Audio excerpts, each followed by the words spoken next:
Hello guys, in this video I'm going to show you how to save original photos on the Instagram application.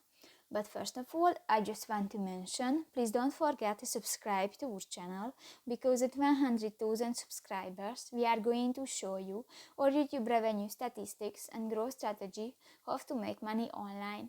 So let's jump into it. First of all, open the application on your device.